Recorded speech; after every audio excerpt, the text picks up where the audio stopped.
What's more, studies done with people with type 2 diabetes showed signs that cinnamon reduced their blood sugar. Generally, cinnamon slows carbohydrate breakdown in the body and makes it respond more to insulin. There is also evidence that it can help reduce cholesterol levels, is an antioxidant, and can reduce inflammation.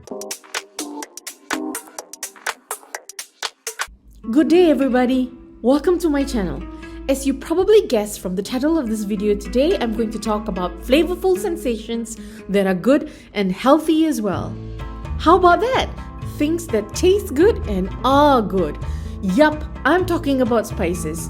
We dive in head first today into where the top 5 healthiest or most beneficial spices come from, the history of use in the human world, and of course, how they are good for us. Care to guess the top 5? Pause here to leave your answers in the comments section below. Ready to continue? Alright, let's go.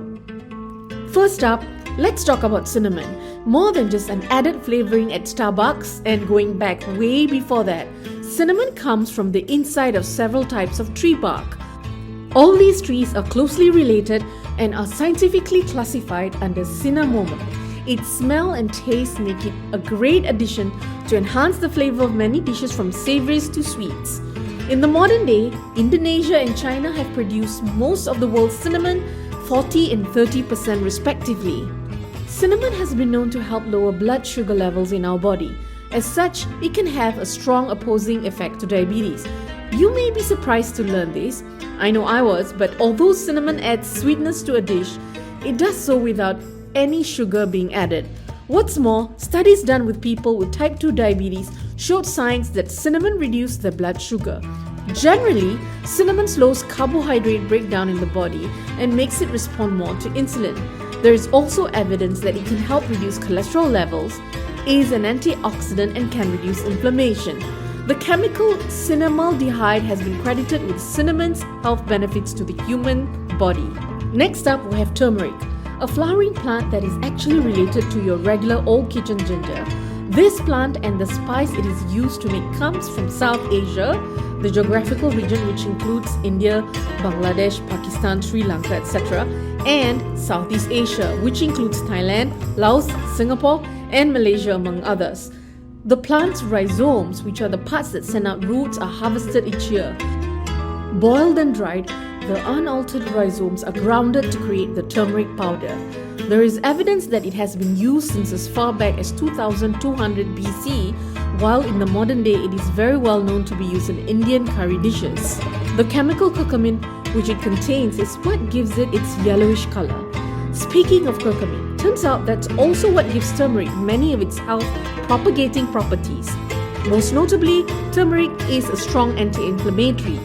That in itself is great, but some research has shown that reducing inflammation in the brain can aid some mental health disorders and even slow Alzheimer's progression. Also, it's shown promise in fighting cancer, heart problems, and even arthritis. Wow! We're only 2 spices into our 5 spice list and we've already seen some great potential. Let's keep this ball rolling, shall we? Number 3. We have what I admittedly called regular earlier, none other than ginger. Just like turmeric, the plant's rhizome is what we use for culinary purposes, but it isn't usually ground into a powder. Hailing from Southeast Asia, it even had religious meaning for Austronesian people. It's been around for a while too, with earliest documentation coming from 475 to 221 BC, but evidence showing that it was on ships with Austronesian seafarers 5,000 years ago.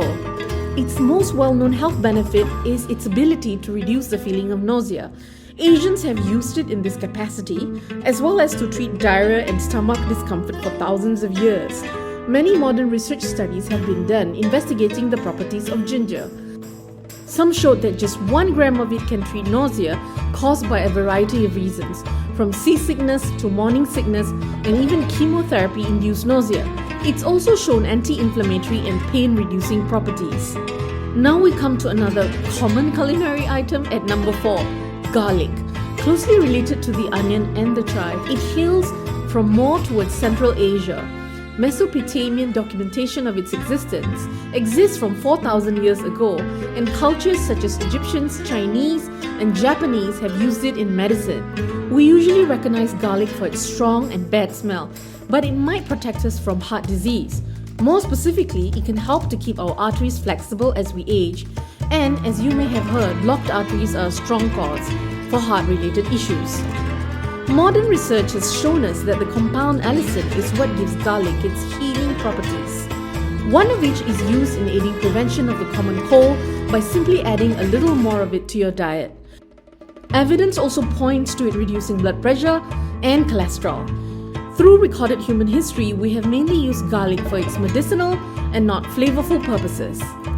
And finally, drum roll please, we come to our top 5th spice.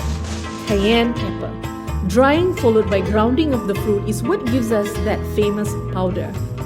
Sometimes, the cayenne pepper we buy is a mix of peppers that don't even include the true cayenne pepper, capsicum, and where this spice shines culinary-wise is in the South American culinary experience as well as the Mexican and Cajun ones as well.